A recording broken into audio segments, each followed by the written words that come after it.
Good morning my dear student. मैं Nitish sir आप लोगों के लिए फिजिक्स का अगला वीडियो लेके आया हूं। माय डियर स्टूडेंट, जैसा कि आप लोगों को पता होगा, जो हम आपका पहला चैप्टर पढ़ा रहे थे वो हमने आपका पूरा विथ न्यूमेरिकल शायद कंप्लीट करा दिया था। उसके बहुत सारे वीडियो हमने आपको दिए थे।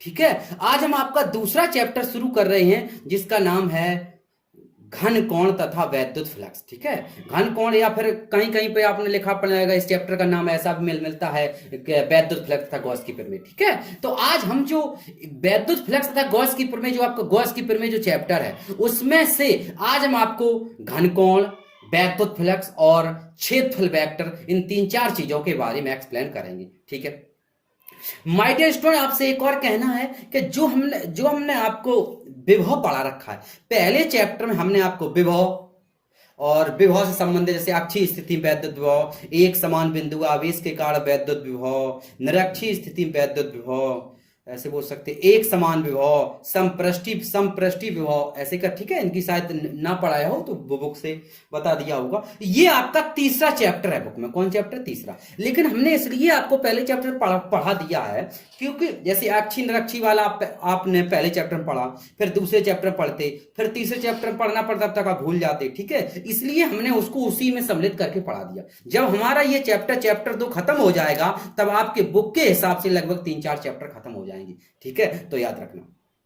ओके, जब हमारा ये चैप्टर खत्म हो जाएगा, गॉस की प्रमेय वाला चैप्टर खत्म हो जाएगा, तब आपके बुक के हिसाब से शायद 3 या 4 चैप्टर, 3 चैप्टर खत्म हो जाएंगे। ठीक है, तो आज हम बात करते हैं गॉस की प्रमेय जो था उसमें से हम घन कोण, वैद्युत फ्लक्स, इनके बारे में बात करते हैं। ठीक है, तो हमें संभवतः है कि आप लोगों ने अपना होमवर्क पूरा कर लिया होगा। ठीक है, और सारी जो भी न्यूमेरिकल हमने अपनी तरफ से सारे लगा दिए। अब काम आपका है। आप लोगों का रिस्पांस तो हमें दिखाई देता नहीं कि पढ़ते, 1-2 बच्चों के अलावा कि कोई भी ऐसा बच्चा नहीं हमें दिखता है कि जिसका हमें रिस्पांस दिखता हो कि वो ये लगता है कि हम इतनी मेहनत करते हैं तो आप लोग कुछ मेहनत करते। बिल्कुल मेहनत नहीं करते। अब तो ऐसा लगता है कि आप लोगों को पढ़ाना बंद कर दे। बिल्कुल भी रिस्पॉन्स ही नहीं दिखाई देता इतनी मेहनत करने के बावजूद। अब तो आप तो लगता है वही कॉपी उठा करके उसी पर लिख करके आपको फोटो खींच के दे दिया करेंगे, पढ़ लो तो पढ़ लो, ना पढ़ पाओ तो ना पढ़ पाओ, क्योंकि आप लोगों को पढ़ना तो है नहीं कुछ। कोई रिस्पॉन्स नहीं दिखता। हम अकेले लगे रहे मेहनत से, बस आप कुछ नहीं करना। ठीक है, चलो इसी के साथ हम ये वीडियो शुरू करते हैं। आइए माय डियर स्टूडेंट, आगे चलते हैं। जैसा कि आपको पता है, माय डियर स्टूडेंट, सबसे पहले हम बात करते हैं क्षेत्रफल वेक्टर की। किसकी बात करते हैं? क्षेत्रफल वेक्टर की। ठीक है, तो वेक्टर शब्द आपने फर्स्ट ईयर पढ़ रखा होगा, आदेश और सदिश पढ़ा था। तो आदेश और सदिश के नाम से एक चैप्टर था, वो आपका कहां था? फर्स्ट ईयर में था। ठीक है, चैप्टर नहीं, उस वेक्टर वाले था, आदेश राशि और सदिश राशि पढ़ा था। ठीक है, तो क्षेत्रफल वेक्टर आज अभी हम बात करते हैं। माय डियर स्टूडेंट, सबसे पहली हेडिंग है क्षेत्रफल वेक्टर। इसे हम एक और नाम से जानते हैं, क्षेत्रफल सदिश। ठीक है, या एरिया वेक्टर। ठीक है, ऐसे तो आप लोग समझते हैं कि इंग्लिश में एरिया वेक्टर भी कह सकते हैं। इसके बात करते ये होता क्या माय डियर स्टूडेंट, देखो ध्यान समझ ना। ये हमेशा किसी तल के लंबवत ऊपर के एकांक वेक्टर की ओर कार्य करता है। ठीक है, जैसे हम समझाने के लिए आपको बताएं, जैसे मान ली कोई चीज आपने देखी, कोई मिट्टी है, सूखी मिट्टी है, और उसके आपने पानी डाल दिया, तो मिट्टी देखी होगी जमीन में जब सूख जाती, पानी डाल देंगे तो ऊपर की ओर बढ़ने लगती है, फूलने ऐसी लगने लगती है। तो वो तल के लंबवत ऊपर की ओर, एकांक लंबवत ऊपर की उठने लगती, कोई उठाता तो नहीं, वो अपने आप ऊपर की ओर उठने लगती है। तो ये क्या है? आपका क्षेत्रफल वेक्टर है। ठीक है, कैसे है? चलो देखो, क्षेत्रफल वेक्टर माय डियर स्टूडेंट, क्षेत्रफल वेक्टर जो होता है उसकी परिभाषा क्या है? देखो, ऐसा समतली क्षेत्रफल जिसके परिमाण के साथ साथ दिशा का भी ज्ञान हो, क्षेत्रफल वेक्टर कहलाता है। जैसे कि आपने सदिश राशि को पढ़ रखा होगा। क्या पढ़ रखा? कि वे भौतिक राशियां जिन्हें व्यक्त करने के लिए परिमाण एवं दिशा दोनों की आवश्यकता होती, वही राशियां सदिश राशियां कहलाती हैं। ठीक, अब सदिश राशि की जगह यहां आ गया सदिश क्षेत्रफल, तो वैसी परिभाषा बना दी। ऐसा समतली मतलब प्लेन होना चाहिए, ऐसा समतली क्षेत्रफल जिसके परिमाण के साथ साथ दिशा का भी ज्ञान हो। हमने क्या बताया? ऐसा समतली क्षेत्रफल जिसके परिमाण के साथ साथ दिशा का भी ज्ञान हो, क्षेत्रफल वेक्टर कहलाता है। समझ गए? कोई ऐसा क्षेत्रफल हो छेदफल वैसे तो नॉर्मल हम कहें तो छेदफल क्या है, छेदफल एक आदर्श राशि है, लेकिन छेदफल के साथ जब हम कोई जैसे आई कैप जे कैप के कैप लगा देते, फर्स्ट ईयर में अगर पढ़ा होगा तो ही आपको थोड़ा सा मेरी बात समझ में आ रही हो। जैसे जैसे अगर हम बात करें ए की, तो ए आपका क्या, ए आपका आदेश है, छेदफल है, लेकिन अगर हम ऐसे करके ए बना दें और इसके ऊपर यहां तीर लगा दें तो ये क्या हो गया, ये हो गया छेदफल वेक्टर, हो गया छेदफल वेक्टर। और वैसे भी अगर इसकी वैल्यू की बात करें तो आप कैसे लिखेंगे, ऐसे लिखेंगे 5 आई कैप, ऐसे लिखेंगे, आई कैप जे कैप के कैप कुछ भी लिखेंगे, एकांक वेक्टर के द्वारा ही तो इसको डिनोटेड करेंगे। सही है, ओके, इतनी बात क्लियर हुई। ठीक है, तो हमने क्या बताया, हमने बताया क्या बताया, हमने आपको क्या बताया, हमने आपको एक चीज बताई है कि ऐसा समतली क्षेत्रफल जिसके परिमाण के साथ साथ दिशा का विज्ञान हो छेदफल वेक्टर कहलाता है। फिर देखो होता कैसा, चित्र के द्वारा समझते। आपको ध्यान से देखना माय डियर स्टूडेंट, ये एक डब्बा ऐसा दिख रहा है, दिख रहा है डब्बा ऐसा, और डब्बा ऐसा क्या बिल्कुल ऐसा लगा। अगर इसके ऊपर ध्यान समझना, अगर इसके ऊपर यहां से, ठीक है, अगर इसके ऊपर यहां, अगर इसके ऊपर यहां से कोई चीज बाहर शो होने लगे, ठीक है, कैसे देखो, जैसे मान लो हमने मान ये है, देखो ऐसे करके इसमें से कोई चीज ऊपर को जाए, ऐसे लंबा, तो यही तो होगी लंबा, ऐसे करके ऊपर को कोई चीज निकलने लगे तो उसे क्या, और इसमें जब ऊपर इसके ऊपर को निकलेगी तो माय डियर स्टूडेंट ये जो आपको दिख रहा है, जो बॉक्स दिख रहा है, तो इसका जो ऊपर के देखो ये जो एरिया है तो इसका क्षेत्रफल है, हमने क्षेत्रफल कितना मान लिया ए। अब इस क्षेत्रफल से कोई चीज ऊपर, इसके ऊपर जा रही, मतलब दिशा है, मतलब परिमाण है और प्लस दिशा है, दोनों किसका, क्षेत्रफल का। तो परिमाण प्लस दिशा है क्षेत्रफल की, इसलिए ये बन गया क्षेत्रफल वेक्टर। क्या बन गया, क्षेत्रफल वेक्टर। सही है, देखो कैसे, अब देखा, ध्यान से देखा सब लोगों, यहां पर ये आपका एक क्षेत्रफल है, ठीक, ये आपका क्षेत्रफल, इस क्षेत्रफल देखो क्षेत्रफल ऐसा है, इस क्षेत्रफल के लंबवत है, ये क्षेत्रफल आपका ऐसा है, ऐसा ऐसा क्षेत्रफल है, इस क्षेत्रफल के ये क्षेत्र, यही क्षेत्रफल है ए, इस क्षेत्रफल के लंबवत ऊपर की ओर एक एकांक वेक्टर लग रहा है। क्या लग रहा है, एक एकांक वेक्टर लग रहा है। ठीक है, एकांक वेक्टर कहां लग रहा है, देखो ध्यान से, एकांक वेक्टर लग रहा है, कहां लग रहा है, तो आपका आंसर ऊपर की ओर, ध्यान देखो, एकांक वेक्टर लग रहा है, ये देखो एक एन कैप, हमने आपको पढ़ाया होगा फर्स्ट ईयर में, जिस पर भी कैप लगा देते वो आपका क्या कहलाता है, एकांक कैप, एकांक वेक्टर कहलाता है। जैसे ए कैप लगा दिया तो वेक्टर ए का एकांक vector, A cap B cap, तो कैप मतलब एकांक वेक्टर। ठीक है, तो ये जो हमारा देखना, ये जो हमारा एक पृष्ठ है, इस पृष्ठ का क्षेत्रफल ए है, इस पृष्ठ के लंबवत ऊपर की ओर एक, ऊपर की ओर लग रहा है, क्या लग रहा है, एकांक वेक्टर, वो है एन कैप। ठीक है, ऊपर की ओर एकांक वेक्टर लग रहा है, तो इसका जो सदिश वेक्टर होगा वो कितना होगा, सदिश वेक्टर जो होगा वो होगा my dear student vector A बराबर एन कैप इंटू ए। क्या बताया हमने, इसका जो सदिश वेक्टर होगा वो होगा वेक्टर ए बराबर N cap into A, vector A बराबर एन कैप इंटू ए। अगर यहां से हम देखो हिंदी में देखो बन गया, हम यहां से माय डियर स्टूडेंट एक परिभाषा और बना सकते हैं, चाहो तो इस परिभाषा को अपनी कॉपी पर लिख सकते। ध्यान से देखना, वेक्टर ए क्या है, क्षेत्रफल वेक्टर है, एन कैप क्या एकांक सदिश है, और ए क्या है, परिमाण है। तो हम ये कह सकते हैं कि क्षेत्रफल वेक्टर किसी पृष्ठ के क्षेत्रफल के परिमाण तथा एकांक वेक्टर के गुणनफल के बराबर होता है। देखना बिल्कुल सिंपल तरीका, ध्यान समझना, हमने क्या बताया, वेक्टर ये आपका एकांक वेक्टर है, ठीक, सॉरी क्षेत्रफल वेक्टर है, यानी क्षेत्रफल वेक्टर किसी पृष्ठ के क्षेत्रफल, ये है नॉर्मल क्षेत्रफल है, क्या है, क्षेत्रफल का परिमाण है, क्षेत्रफल कह सकते हैं, यानी क्षेत्रफल वेक्टर किसी पृष्ठ के क्षेत्रफल तथा एन कैप का एकांक वेक्टर है, यानी क्षेत्रफल वेक्टर किसी पृष्ठ के क्षेत्रफल तथा एकांक वेक्टर के गुणनफल के बराबर होता है। यहां से एक परिभाषा और बना सकते हो, गुणनफल के बराबर होता है, इसे क्षेत्रफल वेक्टर कहते हैं, इसे ए कैप से प्रदर्शित।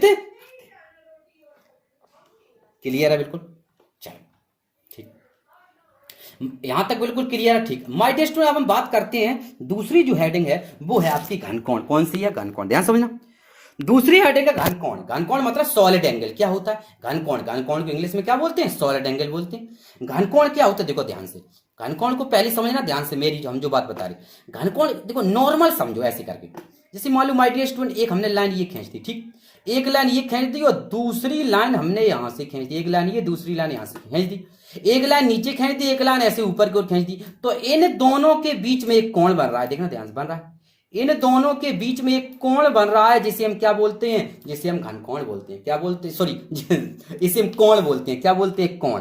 नॉर्मल सर, नॉर्मल कौन नहीं, जैसे 30 अंश, 50 अंश, 60 अंश, 5 अंश, रेडियन, पाई/6, पाई/3 पढ़ते हैं, ये कोण होते हैं, घन कोण तो नहीं होते, क्या होते हैं, कोण होते हैं।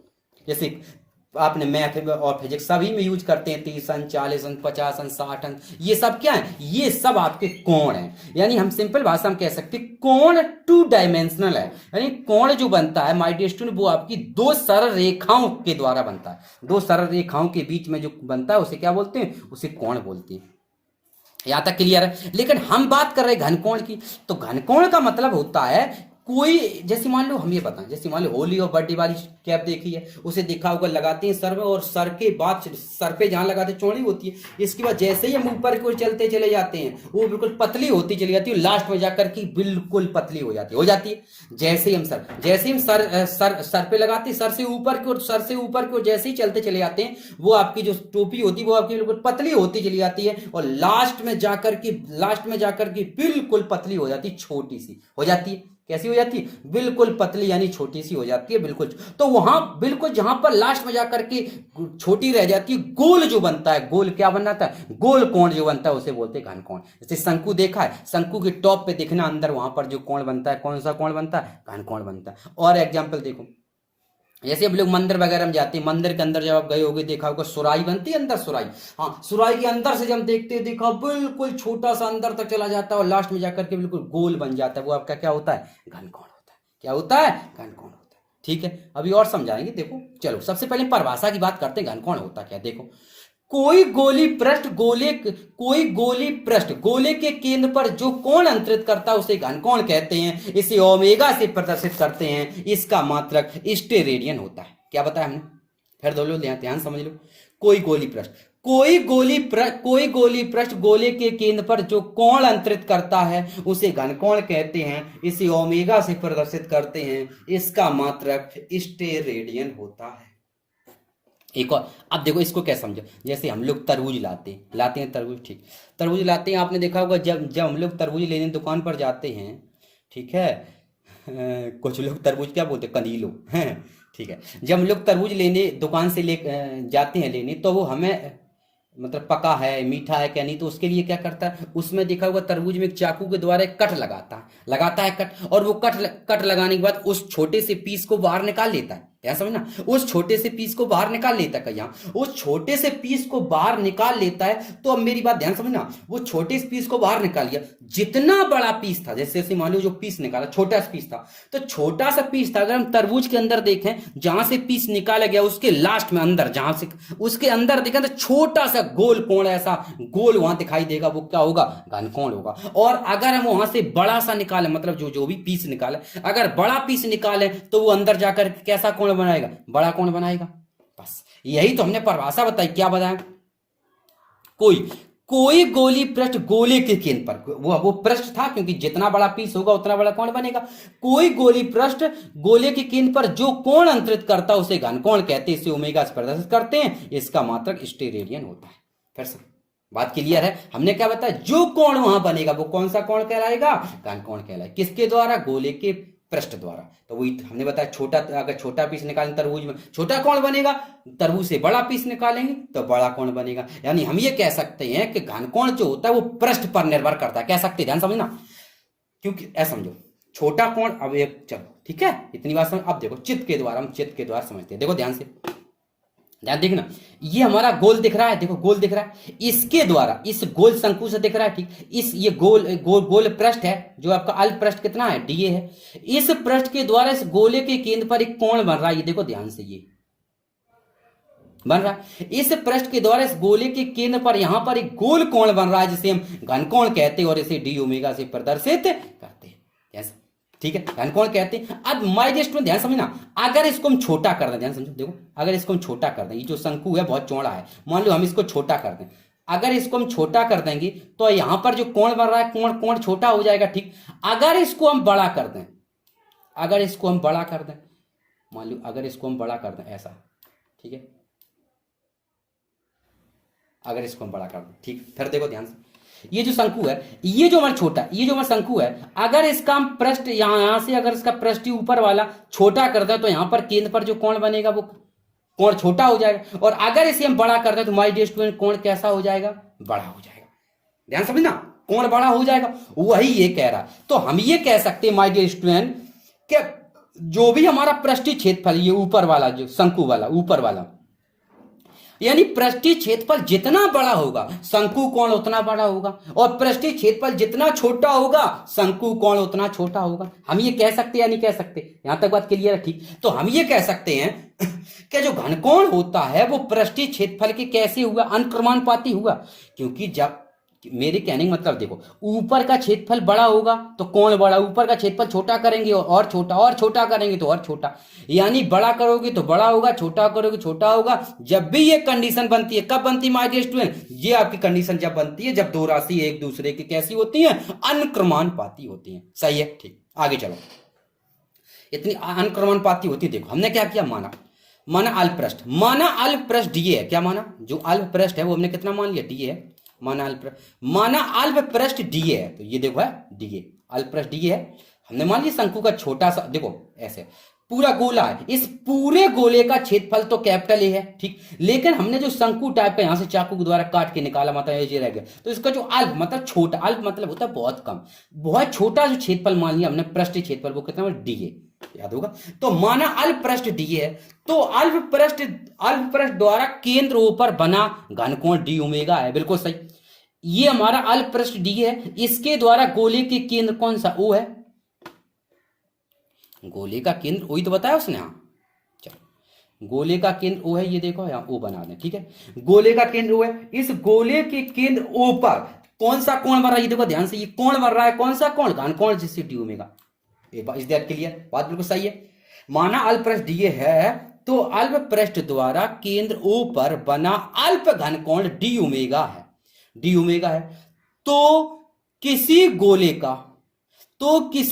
का पृष्ठ क्षेत्रफल उस गोले की त्रिज्या के वर्ग के व्युत्क्रमानुपाती होता है। हमने क्या बताया, ध्यान समझना, फिर ध्यान समझना। अब देखो ध्यान से, उसने ये कहा है, फिर समझ लो, माना अल्प पृष्ठ डीए है, तो अल्प पृष्ठ द्वारा केंद्र O पर बना घनकोण डी ओमेगा है, तो किसी गोले का पृष्ठ क्षेत्रफल उस गोले की त्रिज्या के वर्ग के व्युत्क्रमानुपाती होता है। कैसा होता है, व्युत्क्रमानुपाती होता है, किसकी, त्रिज्या के। गोले का पृष्ठीय क्षेत्रफल जो होता है, गोले का पृष्ठीय क्षेत्रफल गोले की त्रिज्या के वर्ग के कैसा होता है, व्युत्क्रमानुपाती होता है। ये अभी परिभाषा में है, ठीक है। यहाँ पर गलत लिख गया ये, तभी हम कहाँ हैं, व्युत्क्रमानुपाती कहाँ गया, हाँ व्युत्क्रमानुपाती गलत लिख गया, यहाँ पर अनुक्रमानुपाती है। कैसा है, अनु, ठीक है, अनुक्रमानुपाती होता है। क्यों होता है अनुक्रमानुपाती, देख लो। हमने आपको क्या बताया, जैसे हमने आपको क्या बताया, जितना बड़ा ऊपर का क्षेत्रफल बढ़ता जाएगा कोण बढ़ेगा, कोण, और ऊपर का क्षेत्रफल घटेगा तो कोण घटेगा। तो यानी सिंपल सी बात है अनुक्रमानुपाती। हाँ तभी हम कहाँ कंफ्यूज हो रहे थे कि अनुक्रमानुपाती होता है। कैसा होता है, अनुक्रमानुपाती होता है। क्यों, देखो ध्यान समझना, जैसे मान लो ये त्रिज्या आर है, ये त्रिज्या, ठीक है, और अगर इसकी लंबाई हम और बढ़ा दें, यहां तक करते हैं, जब इसकी लंबाई बढ़ा करके हम यहां तक करेंगे, हम खींच दें, ठीक है, इसकी लंबाई बढ़ा करके यहां तक करेंगे, जब इसकी लंबाई हम बढ़ा करके यहां तक करेंगे, तो ये देखना ऊपर का जो पृष्ठीय क्षेत्रफल था वो कैसा हो जाएगा, बढ़ जाएगा। और जब इसकी त्रिज्या बढ़ेगी, पृष्ठीय क्षेत्रफल बढ़ेगा, और पृष्ठीय क्षेत्रफल जब बढ़ेगा तो इसका घनकोण बढ़ेगा। तो कैसा हुआ, अनुक्रमानुपाती। कैसा हुआ, अनुक्रमानुपाती, ठीक है, अनुक्रमानुपाती, ठीक है, लिख लेना, अनुक्रमानुपाती होता है। फिर देख लो, तो हमने क्या बताया, उसका जो पृष्ठीय क्षेत्रफल है वो उसकी त्रिज्या के अनुक्रमानुपाती होता है। व्युत्क्रमानुपाती नहीं, अनुक्रमानुपाती, वो भी किसके, वर्ग के अनुक्रमानुपाती होता है। कि यहां तक क्लियर है, आगे चलो वो, ठीक है, अनुक्रमानुपाती होता है। क्या लिखा है देखो, तो जैसा कि हमने आपको पीछे बताया था, पृष्ठीय क्षेत्रफल डीए है, डीए अनुक्रमानुपाती आर स्क्वायर। अभी हमने बताया था कि जो पृष्ठीय क्षेत्रफल होता है वो उसकी त्रिज्या के वर्ग के अनुक्रमानुपाती होता है, यानी डीए अनुक्रमानुपाती आर स्क्वायर कह सकते हैं। ठीक, आगे चलो। माय डियर स्टूडेंट, डीए लगाया बराबर, जब ये हम कांस्टेंट हटाएंगे, कोई ना कोई, जब ये अनुक्रमानुपाती चिन्ह हटाएंगे कांस्टेंट लगाएंगे, तो हमने यहां पर कांस्टेंट लगा दिया डी ओमेगा। क्या लगा दिया, डी ओमेगा। आपको पता है कि कांस्टेंट डी ओमेगा लगाना पड़ेगा, तो यहां से लगा दिया डीए बराबर D omega into R square. आपको पता है डी ओमेगा, तो आपको पता है जहां डी ओमेगा नीतांक, क्या बता, जहां डी ओमेगा नीतांक है जिसे अल्प घनकोण कहते हैं। क्योंकि देखो अगर डी, मेरी बात कहने की मतलब है जैसे ओमेगा होता है घन कोण, ध्यान समझना, ओमेगा होता है घन कोण, तो जैसे ही हम इसमें डी लगा देंगे तो हमने बताया डी का मतलब होता है छोटे के लिए यानी अल्प घन कोण। ठीक है, तो जहां डी ओमेगा एक नियतांक है जिसे अल्प घन कोण कहते हैं, क्या कहते हैं, अल्प घन कोण कहते हैं। आगे देखो माय डियर स्टूडेंट, हमने क्या किया, ये जो आर स्क्वायर लिखा था इसका इधर क्या दे दिया भाग, तो D A upon R square बराबर डी ओमेगा बच गया। तो यहां से हमारा बन गया D A upon R square बराबर डी ओमेगा बन गया। अब माय डियर स्टूडेंट पता है डी हटाने हैं तो हम क्या, अभी हम किसकी बात करते हैं समझना, अभी हम बात कर रहे हैं माय डियर स्टूडेंट किसी अल्प पृष्ठ की। कौन सा अल्प पृष्ठ देख लो, देखो अभी हम बात करें इस अल्प पृष्ठ की, कौन से, ये जो बना, ये देखो यहां से ये बना अल्प पृष्ठ, ये अभी हम सिर्फ इसकी बात करें जिसका क्षेत्रफल हमने डीए माना, अभी हम इसकी बात कर रहे थे। ठीक, अब हम क्या करेंगे, अब हम करेंगे पूरे गोले की, तो पूरे गोले में तो डी तो नहीं रहे, क्या आएगा क्षेत्रफल, ये हो जाएगा, बस हो जाएगा कि नहीं हो जाएगा, अब आ जाओ। ठीक है, बस तो हमने अभी हम अल्प की बात करें, अगर डी हटाना है तो क्या करना पड़ेगा माय डियर स्टूडेंट, समाकलन। तो आगे देखो संपूर्ण गोले के लिए, किसके लिए, संपूर्ण, अभी हमने छोटे इसकी बात करें, अब हम संपूर्ण गोले की जब बात करेंगे तो संपूर्ण गोले के लिए क्या हो जाएगा my dear student, integration D omega, हमने बताया समाकलन करना पड़ेगा। संपूर्ण गोले के लिए इंट्रीकेशन डी ओमेगा बराबर integration D A upon R square, क्या बता दी, इंट्रीकेशन डी ओमेगा बराबर integration D A upon R square. ठीक, आगे चलो, अब देखना ध्यान से, डी अपॉन आर स्क्वायर का है ए, हाँ ये ए है, ठीक है, ये ए लिखा है। ठीक है, अब ध्यान देखना, इंट्रीकेशन डी बराबर 4 पाई स्क्वायर, हम बताएं ये आया कहां से, बता दें। देखो इंट्रीकेशन का मतलब होता है पूरे गोले के लिए, डीए का मतलब होता है क्षेत्रफल, तो पूरे गोले का क्षेत्रफल निकालेंगे, आपको पता है गोले का क्षेत्रफल होता है 4 पाई आर स्क्वायर, समझ गए, यानी इंट्रीकेशन डी इतने की वैल्यू, इंट्रीकेशन डी इतने की जो वैल्यू होगी वो होगी 4 पाई आर स्क्वायर होगी। अभी हमने सिर रख दिया। ठीक है, अब यहां देखो, तो हमने क्या किया माय डियर स्टूडेंट, देखो ये जो सांप दिख रहा होगा समाकलन कहते हैं, समाकलन से डी कैंसिल हो जाती तो हमारा क्या आ गया ओमेगा, ओमेगा बराबर 1 अपॉन आर स्क्वायर, हमने बाहर कर लिया, कांस्टेंट था इंट्रीकेशन डी, और मुझे पता है इंट्रीकेशन डी जो होता है उसका मान कितना होगा 4 पाई आर स्क्वायर, यही होगा। आगे चलो, जब उसका मान यही होगा, हमने क्या किया, ओमेगा बराबर, सुनना, ओमेगा बराबर 1 upon R square into integration D का मान कितना रख दिया 4 पाई आर स्क्वायर, ध्यान देखना आर स्क्वायर से आर स्क्वायर कैंसिल, कट जाएगा, नहीं कट जाएगा, आर स्क्वायर से आर स्क्वायर कैंसिल, तो हमारे पास बन गया ओमेगा बराबर 4 पाई, क्या बन गया, ओमेगा बराबर 4 पाई, और पता है घनकोण का मात्रा क्या होता है, स्टेट रेडियन। अब जैसा कि आपको पता होगा, ध्यान समझना, जैसा कि आपको पता होगा माय डियर स्टूडेंट, पूरे गोले की बात करें तो पता होगा पूरे केंद्र पर पूरा कोण 360 का बनता है, 360 का बनता है। ठीक, और पाई का मान कितना होता है, नहीं 4 पाई आ गया, 360 का बनता है, केंद्र किसकी, 2 डायमेंशन की बात कर रहे हैं हम, गाड़ी वगैरह 360 का बनता है, और गोला तो 3 डायमेंशनल होता है चारों तरफ वाला। ठीक है, तो कितना हो जाएगा, 360 दूनी कितने होते हैं 720, और पाई का मान होता है 180, और 18 चौको 72, 720 हो गया। नहीं समझे, मेरे कहने का मतलब था कि कोई अगर वृत्त है, किसी वृत्त के केंद्र पर 360 अंश का कोण बनता है। ठीक, तो वृत्त तो एक 2 डायमेंशनल होता है, लेकिन गोला तो गेंद में आता है, गेंद तो चारों, देखो जैसे चूड़ी और गेंद में अंतर है, क्योंकि चूड़ी जो एग्जाम्पल होती है वो होती है वृत्त का, वृत्त की, और गोल, और जो गेंद होती है एग्जाम्पल वो किसकी होती है, गोला, तो गोले तो चारों तरफ से कोण जोड़ेंगे तो कितने होगा 4 पाई आता, संपूर्ण पृष्ठ के लिए घनकोण 4 पाई होता है। आगे चलो, यदि पृष्ठीय क्षेत्र पृष्ठीय थीटा कोण पर है, उनके देखो कहने, जैसे ये पृष्ठीय क्षेत्रफल था, पृष्ठीय क्षेत्रफल पहले डीए था, अगर ये यहां ना रह करके कहां पर आ जाए, थीटा कोण पर, इधर को थीटा कोण पर उपस्थित हो जाए। ठीक है, यहां वेक्टर लगा दो। ठीक है, अगर ये थीटा कोण पर उपस्थित हो जाए, थीटा कोण पर उपस्थित, यदि पृष्ठीय क्षेत्र पृष्ठीय थीटा कोण पर हो तो क्या बन जाएगा my dear student, D omega बराबर D A cos theta upon R square. इसे याद रखना माय डियर स्टूडेंट, ये हमारी गॉस की प्रमेय में काम आएगा। ठीक है, इसलिए हमने बता दिया क्या हो जाएगा, डी ओमेगा बराबर D A cos theta upon R square. ठीक है, तो ये आपका घनकोण कंप्लीट हो गया। चलो आगे चलो, माय डियर स्टूडेंट हम बात करते हैं किसकी, वैद्युत फ्लक्स की, किसकी बात करते हैं, वैद्युत फ्लक्स की। वैद्युत फ्लक्स है क्या, देखो पहले समझो फिर बताते हैं। वैद्युत फ्लक्स वैद्युत क्षेत्र में स्थित किसी पृष्ठ से लंबवत गुजरने वाली वैद्युत बल रेखाओं की संख्या की माप है। कैसे, देखो जैसे समझो आप लोगों के सामने कुछ है, क्या है, आप लोग जब भी ये वीडियो देख रहे होंगे माय डियर स्टूडेंट, तो आपके सामने या तो मोबाइल होगा या लैपटॉप होगा या कंप्यूटर होगा, यही तो दो तीन चीजें हम देख रहे होंगे। ठीक, तो जो आपके सामने स्क्रीन है, ठीक, हम उसमें क्या करें, हम उसमें छेद करते हैं। अरे खराब समझने के लिए बता, ठीक है। हम उसमें क्या करते हैं, छेद कर रहे हैं, हम उसमें बहुत सारे छेद करते हैं और हम छेद कर दें। छेद करने की बात क्या हो, इधर से कोई बहुत ही पतली सींक ऐसी चीजें बहुत इधर से फेंकने लगे, मतलब जिधर से छेद कर दें ऊपर से बहुत सारी चीजें फेंकें, पतली पतली ऐसी चीजें हों जो उस होल से क्रॉस कर जाएं, ठीक, फेंकने लगे।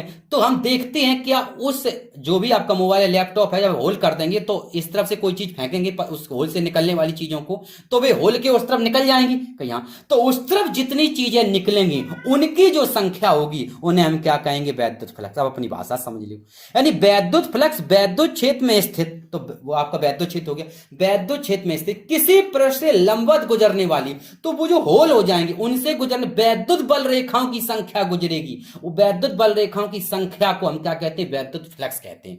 जैसे जैसे मोबाइल अगर मोबाइल है माय डियर स्टूडेंट, मोबाइल की स्क्रीन से अगर वैद्युत बल रेखाएं गुजरेंगी तो कम गुजरेंगी। अगर हम बात करें कंप्यूटर, अगर हम बात करें लैपटॉप पर, तो लैपटॉप की स्क्रीन बड़ी होगी यानी वैद्युत बल रेखाओं की संख्या ज्यादा गुजरेगी। हम बात करें बहुत बड़ी एलसीडी 55 इंची, अगर उससे कुछ वैद्युत बल रेखाएं गुजरे तो और संख्या होगी। अब हम बात करें आपके घर की दीवार, एक कमरे की दीवार से अगर वैद्युत बल रेखाएं गुजरे तो उनसे और ज्यादा गुजरेंगी। यानी हम ये कह सकते हैं वैद्युत रेखाओं की संख्या को हम जब वैद्युत फ्लक्स कहते हैं, तो वैद्युत बल रेखाओं की संख्या जितनी ज्यादा होगी तो वैद्युत फ्लक्स उतना ज्यादा होगा, अर्थात जितना ज्यादा क्षेत्रफल होगा उतना ज्यादा वैद्युत फ्लक्स होगा, कह सकते हैं। क्योंकि जब मेरे कहने का ऐसा समझ लो, ये आपकी स्क्रीन पर एक बॉक्स दिख रहा होगा, दिख रहा है जहां माउस घुमा रहे, देखो ये आपका एक बॉक्स दिख रहा है छोटा, ठीक।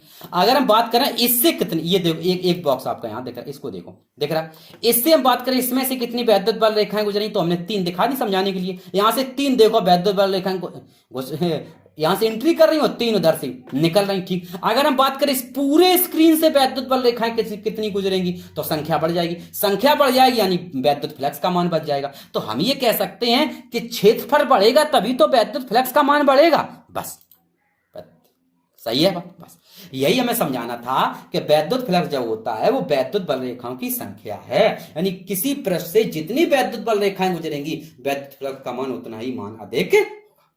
Is that clear? ये आपकी सही है। और हमने यहां से मान लिया इसका पृष्ठीय क्षेत्रफल कितना मान लिया, डीए मान लिया, क्षेत्रफल और वैद्युत क्षेत्र क्या मान लिया, वेक्टर ई, किस कोण पर है, थीटा कोण पर। ये तो ऐसे, ये तो लंबवत है, ये किस पर है, थीटा कोण पर है। आगे देखो, यहां तक तो कोई यहां तक बात बिल्कुल समझ में आ गई, बिल्कुल इजी तरीका से हमने समझाई। जितनी देखो स्क्रीन बड़ी होगी समझाने के लिए, जितनी ज्यादा वैद्युत बल रेखाएं गुजरेंगी वैद्युत फ्लक्स उतना ज्यादा होगा, अर्थात क्षेत्रफल बढ़ेगा तो वैद्युत फ्लक्स का मान बढ़ेगा, इसे वैद्युत फ्लक्स कहते हैं, ठीक है।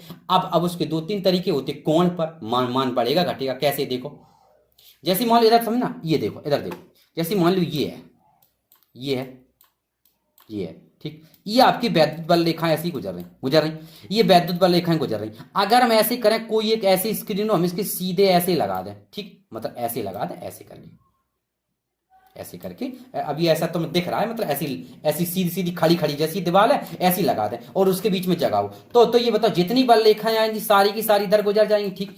अगर हम ऐसा करें, इसको हम ऐसे ना लगा करके किसी हम कोण पर, किसी हम झुका करके लगा दें, कैसे देखो ऐसी निकल रही, हम इसको ऐसे लगा दें, ऐसे लगा दें, थोड़ा सा ऐसे लगा दें, तो देखना थोड़ी सी डिस्टर्ब हो जाएंगी, कुछ ना कुछ डिस्टर्ब होंगी, कुछ कम होंगी, बस यही है। तो ये किसी कोण पर रखा होता है तब कितनी गुजरेंगी, और लंबा रखा हुआ तब कितनी गुजरेंगी, ठीक है। चलो आओ देखते हैं।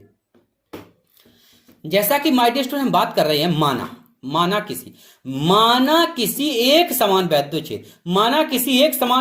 क्षेत्र, वेक्टर ई हमने माना किसी एक समान वैद्युत क्षेत्र वेक्टर ई में अल्पांश क्षेत्रफल वेक्टर ए है, यदि पृष्ठीय क्षेत्रफल थीटा कोण पर झुका हो तो कुल वैद्युत फ्लक्स, क्या बताया हमने, कुल वैद्युत फ्लक्स थीटा कोण पर झुका हुआ, हमने बता दिया, कोण अगर थीटा है तो देखो कुल वैद्युत फ्लक्स। अब देखो ध्यान दे सुनो बेटा, जब क्षेत्रफल देखो अल्पांश क्षेत्रफल ले रहे डीए, जब अल्पांश क्षेत्रफल वेक्टर डीए ले रहे हैं तो जो कोण बने, जो वैद्युत फ्लक्स होगा वो पूरा तो नहीं होगा, उसमें भी डी लगाने पड़ेगी।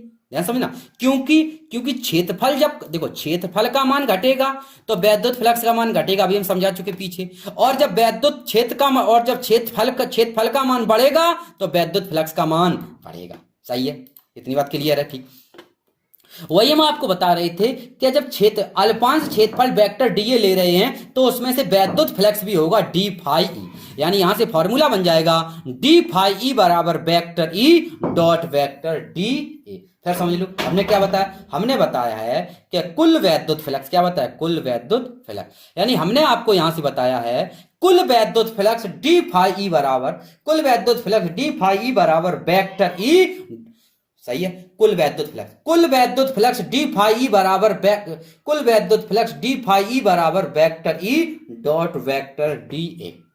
यहां तक कोई दिक्कत की बता, कोई दिक्कत नहीं। अल्प की बात करें, ठीक, अभी हमने बात कर माय डियर स्टूडेंट, अभी हमने बात की अल्प की बात करी, ठीक, जैसे हमने बताया आप, जैसे ये हमारी ये आपकी पूरी स्क्रीन है, उस पूरे स्क्रीन से नहीं, हमने बात सिर्फ इतनी करी, ठीक है। इस स्क्रीन से कितनी बल रेखाएं गुजरेंगी, हमने मान लिया बल रेखाएं गुजरेंगी, थोड़ी सी गुजरेंगी तो वही तो वैद्युत फ्लक्स होगा, जितनी बल रेखाएं गुजरेंगी, तो उसको हमने मान लिया डी फाई ई गुजरेंगी, ठीक। तो उसका क्योंकि ये जो है जी तो थोड़ा क्षेत्रफल है डीए वेक्टर, क्योंकि क्षेत्रफल भी कम है तो वैद्युत फ्लक्स कम है, ठीक। अगर हम बात करें इस पूरे स्क्रीन की बात करें, ध्यान समझना, जो भी आपको स्क्रीन दिख रही हो, अगर हम बात करें इस पूरे स्क्रीन की बात करें, इस स्क्रीन से कितनी बल रेखाएं गुजरेंगी, तो सिंपल माय डियर स्टूडेंट हमने क्या बताया, क्या करना पड़ेगा, समाकलन। क्लियर है, ठीक, आगे चलो, समाकलन। तो जैसा कि आपको पता है my dear student, vector E dot vector D A लिखा, फर्स्ट ईयर में आपने एक चीज पढ़ी थी, vector A dot vector B बराबर ए बी कॉस थीटा, सभी लोगों ने पढ़ा होगा, ये होता है आदेश गुणनफल, पढ़ा था, ये होता है माय डियर स्टूडेंट आदेश गुणनफल, यानी vector A dot vector B बराबर ए बी कॉस थीटा। एक होता है सदिश गुणनफल, उसमें क्रॉस का चिन्ह लगाते थे, ठीक, तो हमें सिर्फ आदेश से मतलब है। तो माय डियर स्टूडेंट्स को ध्यान से देखना, जब ये हम डॉट का चिन्ह हटाएंगे तो इसको हम ऐसे करके लिखेंगे, देखो ध्यान से, ऐसे करके लिखेंगे संपूर्ण पृष्ठ के लिए। अभी हमने बताया था, हमने क्या बताया था, अभी हम इतने की बात कर रहे थे, क्योंकि डीए का मतलब है हम इस छोटे सी बात कर रहे हैं, छोटे से पार्ट की बात कर रहे हैं। अब हम बात करेंगे इस पूरे की, जितनी की स्क्रीन दिख रही है मोबाइल या लैपटॉप की, इस पूरे स्क्रीन की बात करें, उसके लिए हमें क्या करना पड़ेगा, संपूर्ण क्षेत्रफल के लिए यानी संपूर्ण पृष्ठ के लिए फाई, हमने बताया था समाकलन कर देंगे, ऐसे करके चाहो तो एक समाकलन लगा दो, समाकलन जब कर देंगे, समाकलन से डी हट जाता है, फाई बराबर इंट्रीकेशन।